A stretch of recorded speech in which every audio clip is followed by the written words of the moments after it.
नमस्कार दोस्तों, आइए सुनते हैं नेथेलियन हेनॉथ के द्वारा लिखी कहानी टू विडोज का हिंदी रूपांतरण। शरद ऋतु की एक बरसाती धुंधलके से भरी शाम थी। बंदरगाह के किनारे एक छोटे से मकान की दूसरी मंजिल में एक कमरे में सादगी भरा फर्नीचर उसके रहवासियों की हालत जैसा ही था। यूं थोड़ी बहुत सजावट यहाँ थी, पर उस स्थान और मौसम के बारे में इतना कहना काफ़ी है। अंगीठी के पास दो जवां आकर्षक स्त्रियां बैठी थीं और अपने अपने दुखों में एक दूसरे को हिम्मत बंधा रही थी। ये उन दो भाइयों की नवविवाहिता वधुएं थीं, जिनमें एक नाविक था और दूसरा सैनिक। दोनों की मौत की खबर एक के बाद एक आई थी। उनकी मौत कनाडा में युद्ध और तूफानी अटलांटिक की वजह से हो गई थी। इस हादसे की खबर से चारों तरफ से हमदर्दियां उनके प्रति उमड़ पड़ी और बहुत सारे मेहमान विधवा बहनों के प्रति मातम पुरसी करने चले आए थे। इनमें एक मंत्री भी था। ये सभी शाम होने तक वहां बैठे रहे थे। फिर एक एक कर सांत्वना के बोल बोलकर अपने अपने खुशहाल घरों की ओर लौट गए थे। शोक संतप्त विधवाएं यद्यपि अपने मित्रों की सहृदय के प्रति उदासीन नहीं थीं, पर वे चाहती थी कि उन्हें अकेला छोड़ दिया जाए। पतियों के रहने पर उनका आपस में जो संबंध था, उससे वे एक दूसरे से जुड़ी हुई थीं, पर अब उनकी मौत के बाद वे एक दूसरे को और करीब पा रही थीं। दोनों को ये लग रहा था कि वास्तविक दिलासा तो उन्हें एक दूसरे के पहलू में ही मिल सकता है।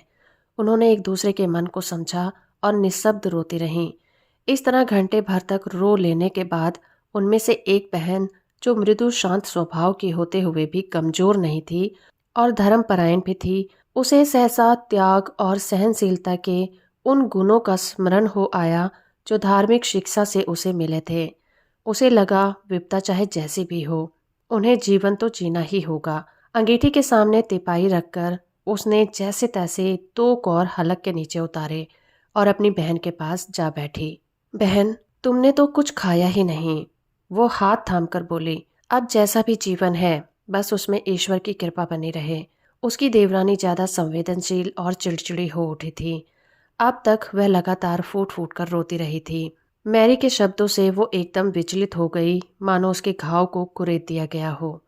अब बचा ही क्या है मेरे लिए? मुझे नहीं चाहिए ईश्वर की कृपा। मार्गरेट चीख पड़ी और उसकी हिचकियां बंध गई। अगर ईश्वर की यही इच्छा है तो मैं अन्न जल छूंगी भी नहीं। ये कहते हुए वो खुद सिहर उठी और धीरे धीरे मैरी अपनी देवरानी को शांत करने में सफल हो गई। इस तरह शाम हो गई, अंधेरा गहराने लगा। उनके सोने का समय हो गया था। विवाह के समय इन लोगों के पास ज्यादा साधन नहीं थे। एक छोटी सी गृहस्थी थी, एक ही बैठक खाना था और उसके दोनों तरफ इनके सोने के दो कमरे थे। अंगीठी की आग बुझाकर दोनों विधवाएं उठी और वहां एक लैंप रख दिया। दोनों कमरों के दरवाजे खुले छोड़ दिए। एक कमरे से दूसरे कमरे की भीतरी हिस्सा पलंग पर्दे दिखाई पड़ते थे। ऐसा नहीं था कि दोनों बहनों को लेटते ही नींद आ गई। भीतर ही भीतर दुख सहने का असर मैरी अनुभव कर रही थी और फिर कुछ ही पलों में उसे झपकी सी आ गई। रात का अंधेरा और निस्तब्धता जैसे जैसे गहरा रही थी, मार्गरेट खुद को ज्यादा विचलित और थका हुआ महसूस कर रही थी। बाहर बरसात हो रही थी। वो बूंदों की एक रस आवाज सुनती रही, जिसे हवा का झोंका तक नहीं तोड़ पा रहा था। मन में एक अजीब सी बेचैनी थी। वो बार बार तकिए से सिर उठाकर मैरी के कमरे की ओर देखने लगती। लैंप की धीमी रोशनी में दीवार पर फर्नीचर की परछाइयां स्थिर थी, बस कभी लौ के टिमटिमाने से कांप उठती। अंगीठी के पास दो खाली आराम कुर्सियां अपनी पुरानी जगह पर रखी हुई थीं, जिस पर दोनों भाई परिवार के मुखिया की तरह शान से बैठते थे और कहकहे लगाते थे। पास में दो कुर्सियां भी थीं, जिन पर मैरी और वो खुशहाल दिनों में बैठती थीं, जब उनके उस छोटे से साम्राज्य में प्यार ही प्यार था। आज लैंप की रोशनी उन विधवाओं की तरह अपनी चमक खो चुकी थी। मार्गरेट जब संताप में डूबी हुई थी, उसने बाहर के दरवाजे पर हल्की सी दस्तक सुनी। अभी कल की ही तो बात थी, ऐसी किसी आवाज पर कैसे मेरा दिल उछल पड़ता था, उसने सोचा। उसे याद आया कितनी आतुरता से वो अपने पति के आगमन की प्रतीक्षा किया करती थी। अब इसकी क्या परवाह, जाने दो, मैं नहीं उठूंगी। जहां उसमें ये बच्चों की सी जिद थी, वहीं दूसरी ओर उसका दिल तेजी से धड़क रहा था और कान दरवाजे की ओर लगे हुए थे। उसे भीतर से इस बात पर यकीन नहीं था कि जिस आदमी को इतना प्यार किया वो अचानक ऐसे मर सकता है। तभी दरवाजे पर दोबारा दस्तक हुई। इस पर आवाज़ धीमी थी, पर थपथपाहट लगातार हो रही थी, जैसे कोई धीमे धीमे स्वर से पुकार रहा हो। आवाज़ कई दीवारों से होते हुए अंदर आ रही थी। मार्गरेट ने अपनी बहन के कमरे की ओर देखा। वो गहरी नींद में थी। मार्गरेट उठी, फर्श पर पांव रखे और खुद को ठीक किया। भय और उत्तेजना से जैसे वो कांप रही थी। हे ईश्वर, मेरी मदद करो, अस्फुट स्वर में वो बोली। अब मेरे लिए डरने की क्या बात है?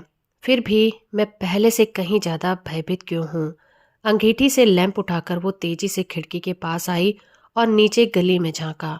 घर के आगे एक धुंधली सी रोशनी वाली लालटेन जल रही थी, जिसकी रोशनी में आसमान की चीज़ें पिघलती हुई नजर आ रही थीं। बाकी तमाम चीज़ें एक गहरे अंधकार में डूबी हुई थीं। खिड़की के पट खुलने की आवाज़ से पास की इमारत की ओट से एक आदमी प्रकट हुआ। उसने चौड़ी टोपी और कम्बल लपेटा हुआ था। वह ये देखने के लिए आगे आया कि उसकी आवाज़ से कौन उठकर आया है। मार्गरेट ने उसे देखते ही पहचान लिया। वो सराय में काम करता था। क्या बात है गुडमैन पार्कर? विधवा ने ऊंची आवाज में पूछा। मैडम, आप मार्गरेट ही हैं ना? सराय वाले ने पूछा। मुझे लगा खिड़की पर आपकी बहन तो नहीं है। उन्हें देखकर मुझे बड़ा संकोच होता, क्योंकि उनका दुख बांटने के लिए मेरे पास शब्द नहीं है। अच्छा बताओ, क्या बात है? मार्गरेट ने उत्सुकता से पूछा। अभी आधा घंटा पहले एक हरहरा शहर से होकर गुजरा है। वो पूरब की ओर से गवर्नर और काउंसिल के कुछ पत्र लेकर आया था। ताजा दम होने के लिए वो मेरे पास कुछ देर रुका था। मैंने उससे सीमा प्रांत की खबरों के बारे में पूछा तो उसने बताया कि लड़ाई में हमारी हालत बेहतर है। 13 आदमी जो मृत घोषित हुए थे वो सही सलामत हैं। उनमें आपका पति भी है।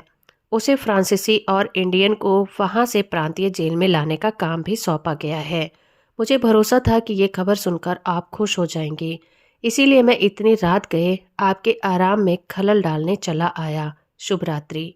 ये कहकर वो भला मानुस चलता बना। जाते हुए गली के अंधेरे में उसकी लालटेन हिलती रही, जिसकी रोशनी में चीजों के अस्पष्ट से आकार नजर आ रहे थे, मानो भारी उथल पुथल के बीच से आकारों की एक दुनिया उभर रही हो या स्मृतियां अतीत में झांक रही हों। किंतु मार्गरेट इस खूबसूरत दृश्य को देखने के लिए ज्यादा देर नहीं रुकी। उसके मन में हर्ष इस रोशनी से जगमगा उठा और सांस अटक सी गई। वो जैसे पंखों पर सवार उड़ती हुई अपनी बहन के पलंग के पास गई, पर अचानक कमरे के दरवाजे पर वो ठिठक गई। उसके भीतर एक दर्द सा उमड़ पड़ा। बेचारी मैरी, उसने मन ही मन सोचा। क्या मैं उसे जगाऊं, सिर्फ यह देखने के लिए कि मेरी खुशी से उसका दुख और बढ़ गया है? नहीं, मैं इस बात को अभी अपने भीतर ही रखूंगी। वो बिस्तर के करीब आई। उसने देखा कि मैरी चैन की नींद सोई हुई थी। उसका आधा चेहरा तकिए में फंसा हुआ था, जैसे रोने के लिए छुपा रखा हो, पर उसके चेहरे पर स्थिर शांति थी, मानो उसका हृदय एक गहरी झील की तरह हो, जो सब कुछ अपने अंदर समेटकर शांत हो गया हो। वो कितना अजीब है कि दुख हल्के होकर सपनों में तब्दील हो जाते हैं। मार्गरेट ने अपनी बहन को जगाने की इच्छा पर काबू पाया। उसे यह महसूस हुआ कि अपने इस बेहतर नसीब की वजह से वो अनजाने ही अपनी बहन के प्रति सच्ची नहीं रह पाएगी, और एक बार ये सच्चाई बता देने पर उसकी बहन का प्यार उसके प्रति कम हो जाएगा। एक झटके में वो मुड़ी और अपने कमरे में आई। उसे लगा कि वो खुशी ऐसी है कि ज़्यादा देर उस पर काबू पाना कठिन है, फिर चाहे अगले पल इसी वजह से किसी को दुख ही क्यों ना हो जाए।